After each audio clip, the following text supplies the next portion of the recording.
Hello and welcome to the finals of the Tokyo Championships, hit the finale in OP11 just before the OP12 tournament this upcoming weekend. My name is Jake and I do unofficial English commentary over these Japan Championships to help you translate and practice my casting to hopefully make it to the big scene someday. You already know the matchup and final, so I won't spend too much time on it. But before we get started, as always, if you want to watch the official live stream, because I am just rewatching the VOD, the link is in the description below if you want to watch. But make sure if you want to see the first OP12 tournament and watch with me on the matches and learn about the new decks and format, because Zoro's pretty good. So is Rayleigh. Kuzan's a sleeper. Make sure to subscribe for more content, but I gotta pay rent this month, so let's hear from a word from our sponsor. Our friends over at Nengarden have officially kicked off the summer sale on their website. Prices are slashed from 10% to 60% across the entire store now. You can pick up some crazy discounts on One Piece based mats like the Heavenly Yaksha, some great anime themed mats like Paranormal Playmat and also the Curse vs. Beast, as well as if you get a Sun God playmat right now while supplies last. Every purchase of this specific stitched edge playmat gets a free playmat tube as well to help protect what you love, as well as a brand new pre-order that's dropped in the Pokemon region if you're a fan of Final Boss, which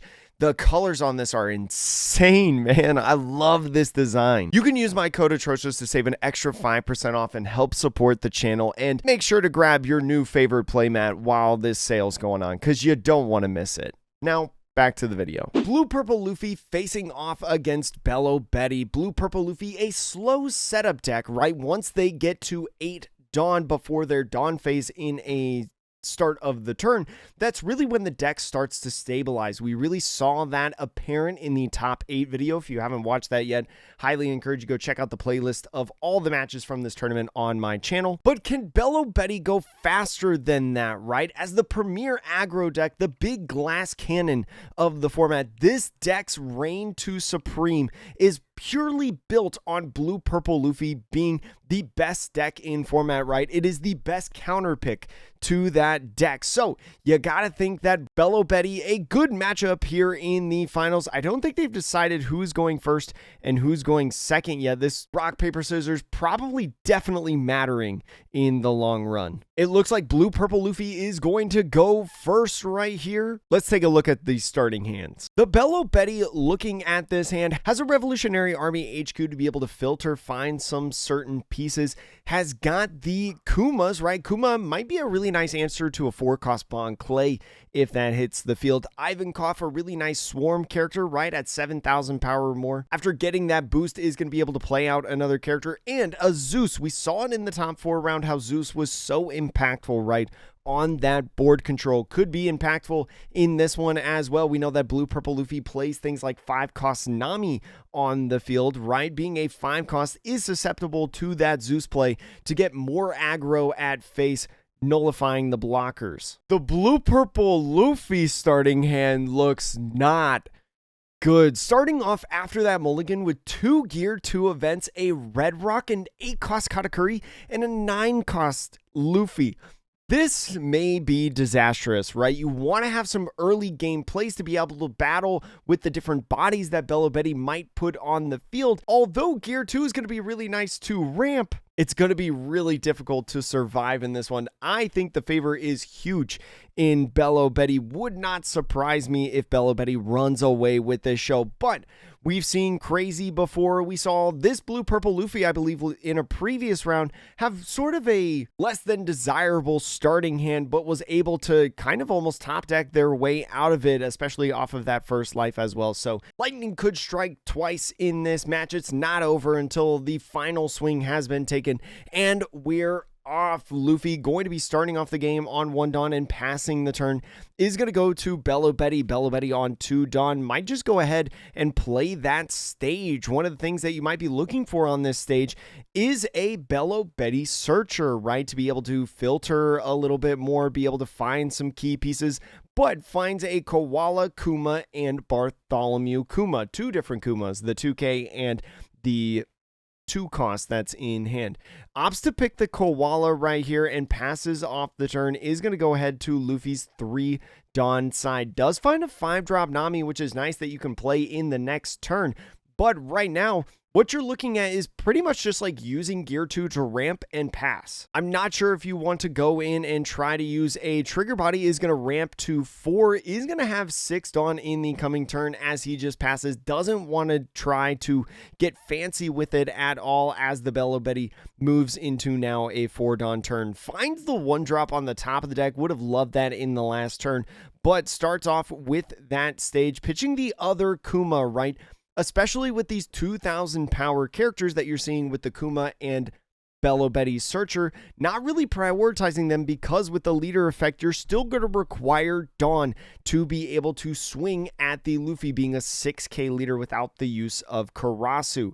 So now getting this Lindbergh on the field. Lindbergh is going to be a interesting card to play. Is going to go ahead and rest for probably for an Ivankov. The Ivankov is going to come down and leader effect might ensue in order to avoid a God Thread play. Is going to pitch that Belo Betty in with the plus 3,000, is going to use that activate main to play down the Lindbergh and pass off the turn. 2 bodies now on the field. Gonna need at least a God Thread at this point. Does not find it. Has a Sanji in hand. The top end is really nice, but not for this specific moment. Not in this matchup. Not at this time. And so the one thing that you could see is either a Gear 2 play or a Nami, right? The Nami blocker would be able to filter your hand, drawing 3 cards and putting 2 from the top or bottom of the deck. You could also see something like a Red Rock, right? Probably not the Red Rock. Is going to be that Nami. I do agree with this play. I think it's probably your best option. You need some draw, you need some pieces, and you need them now. So is going to have to bottom deck or leave on top 2 cards. Which 2 are they going to be? You're going to be at 8 Dawn next turn, so really you're potentially just like playing the Katakuri at that point. And so is going to go ahead, put those cards at the bottom of the deck. Looked like it was the 9-drop Luffy at least, and something else. I couldn't tell what it was, but it was a card that was not needed, that's for sure. Now the Belo Betty moving on into 6 Dawn right now. Does have the ability with that Zeus, like I mentioned before, to be able to take out this Nami, right? The Nami block would be nice, but using the Zeus and maybe playing down another Lindbergh on the field, or maybe an Ivankov Lindbergh combo, would be able to have 5 total characters on the field as you're pecking down this Luffy in the next turn. Gonna be an interesting sequence, especially because with the Zeus, if you do take out that Nami, you're only expecting 1 swing, right, coming from this Luffy in the next turn if they decide to swing. And also, as you're sitting at 3 life, you still feel relatively safe compared to the blue-purple Luffy. Blue-purple Luffy might not be feeling so good, Mr. Krabs, at this point. Another question that you could have if you're the Belo Betty at this point is, what do you use off of the Revolutionary Army HQ? It'd be really nice, as they're showing on screen, to be able to get a Karasu off that top 3, to be able to play down maybe with that Ivankov, right? I do think the Ivankov is a pretty good play on this turn, but uses leader effect actually, and maybe this is one of those things that you don't need multiple Ivankovs, you just need the 1, and so uses the 2 on the Koala to minus the power on that Nami. And I do like this play utilizing the Lindbergh actually, because of that -3 puts the Nami in 3,000 power, perfect for that Lindbergh when attacking effect. And so now using the Ivankov to play down another Lindbergh after taking that first life. We'll see if the Ivankov now swings 8. They do, and so this 8,000 power swing is going to net the Gear 2 event right now. And with the rest of the 4 is going to go ahead, swing 9,000 power at the Luffy. Is going to have to take that life, just doesn't have the counter to get over that. And it's another non-counter in the Lin, now at 8 Dawn.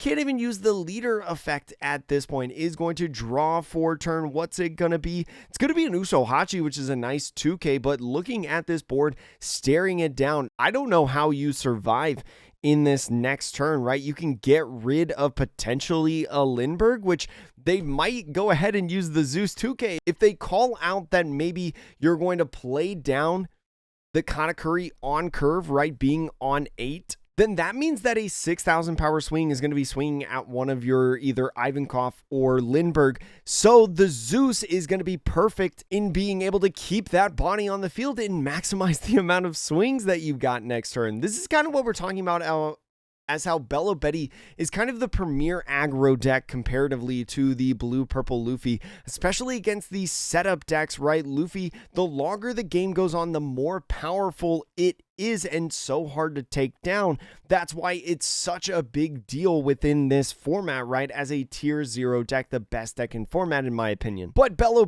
games not giving enough time to be able to... Oh, they let the Zeus, or they let that go. Maybe thinking that if they play another blocker in the Nami, then it would just be able to be Zeusable at that point. But goes ahead and uses Red Rock, leaves themselves open at this point. They have 5k worth of counter in hand, fainting the Gear 2 or Gum Gum Giant, and now the Belo moving into, I believe, their 8 Dawn turn. We'll see if they try to go for game at this point. Might even try to play the Ivankov, right? The Ivankov would be able to spam out another body on the field, and you would still have a little bit of Dawn left to be able to swing with your leader and be able to really pressure at life? Or do you go ahead and use leader effect? But using the Ivankov is going to go ahead, look at that top 3 for a Rev Army character and play it down on the field. Looking at that, there is a Karasu. Karasu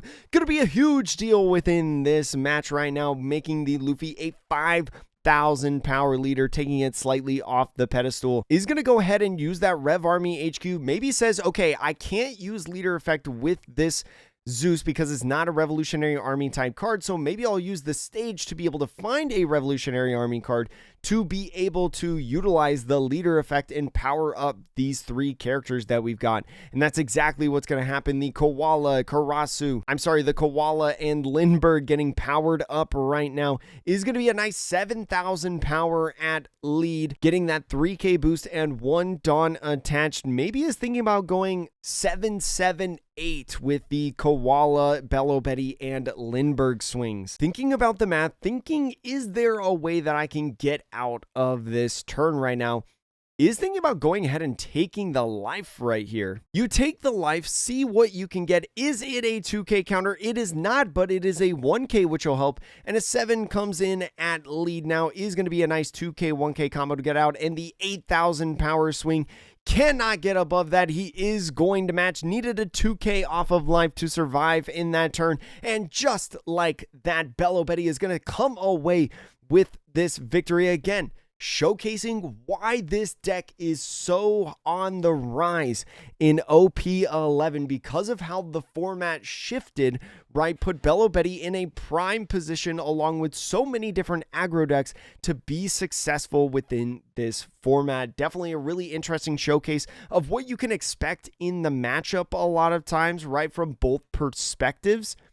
And also a little bit unfortunate that the blue-purple Luffy really didn't have anything in hand at the beginning of the game. Did find that Nami, which was really nice to be able to filter and draw. But with the removal potential of Belo in both the Zeus and also the Koala Kuma combos, or maybe the Lindbergh, I don't really feel like as blue-purple Luffy you really feel safe until you're hitting like your leader effect constantly and playing those big giant bodies on the field. If Belo can get at you and be aggressive before you hit those big giant bodies on the field, it's incredible of how favorable you become in that matchup. But before we go anywhere, let's look at some deck lists. So this is the blue-purple Luffy's deck list that we saw earlier in this tournament. Honestly, just a pretty standard deck list, I feel like. Doesn't have anything too crazy in terms of text and things like that, but really speaks to how good this deck is, that it can be almost vanilla, right? I think the most techie thing right here is that there's 2 Franoskes instead of 1. I think usually we see a little bit higher of a count of Sanjis. A strong deck in its own right, especially once it gets going, has plenty of ramp inside of it with the Zoro Juros and Bon Clays for kind of that second turn, whether you're going first or second. Tier 2 also being an event, as we saw in that game, being a nice ramp effect for your second turn of the game. God Thread also really nice to be able to ramp and remove remove a body at the same time, as well as a trigger of being able to ramp to get you in those higher end turns where your real big stuff starts to shine, right? The Katakuri, the Sanji, the Charlotte Linlin, the Rush Luffy, as well as other event cards like Gum Gum Redhawk and Gravity Blade Raging Tiger. As you can see with these two blue events down here and the Charlotte Linlin, there's a fair amount of removal in this deck alongside the God Thread, even if it doesn't ramp you. That is so strong in the game. Charlotte Linlin being one of the perfect pairs of the Sanji Katakuri combo, right? Being able to restand with the Katakuri's end of turn effect and to be played off of the Sanji's requirement of 9 cost or less. Definitely going to be an interesting deck to play out here in the West, and hopefully you watch my market watch videos to get literally every single one of these non-OP11 cards at a much cheaper price than they're at now. But let's look at Belo Betty. Belo Betty, as we talked about in that top 4 round, this is the same deck list as, you know, the same person won both of those games. Spoiler alert if you haven't watched top 4. But once again, the premier aggro deck, not really playing anything above a 5 cost in this deck. The complete opposite of Blue Purple Luffy, I will say. Has some early game search in the Belo Betty and Revolutionary Army HQ stage to be able to find different key pieces that you're going to want, like the Koala, the Kuma, or even the Ivankov, right? Ivankov, both the 4 and the 5 excellent cards within this deck list, really allows you to be able to swarm the board, even this 6 cost Koala, letting you play so many of these different characters down alongside your leader effect of giving 3,000 power to different Rev Army or trigger type characters. You only have one target in this deck list that you either can't pitch off leader effect or give power to in this Zeus, but that's totally fine because Zeus, one of the premier yellow removal cards, as we saw many moons ago with Thunderbolt, right, as the new reincarnation of Thunderbolt within this meta, now as a 2K and playable character on the field. Again, like I mentioned, the premier glass cannon deck, you're not going to get any more aggressive than this, and if you're looking to maybe at like the Las Vegas regional happening or any other event that you've got in the OP11 format, whether that's locally or on the national scale, if you want your games to end in like 10 minutes so you've got time to go to the bathroom, maybe eat a snack, you could take a power nap before your next round in a 9-10 round tournament, this is your deck. And that's going to be it. Thank you so much for watching. And again, later this weekend, we will have the first OP12 Japan Championship. It's going to be so exciting, and I'm so excited to cover it. I've been studying all the different decks and all the different cards, and later this week, more content of OP12, including my prediction of the meta tier list, because I've been doing a lot of studying, watching so many videos, reading the cards, memorizing, looking at different deck lists. It's going to be a really interesting format, and I think it's going to look a bit different than this one, but you'll have to wait and see alongside me. Make sure to stay tuned for another video, and I hope to see you again soon. Thank you.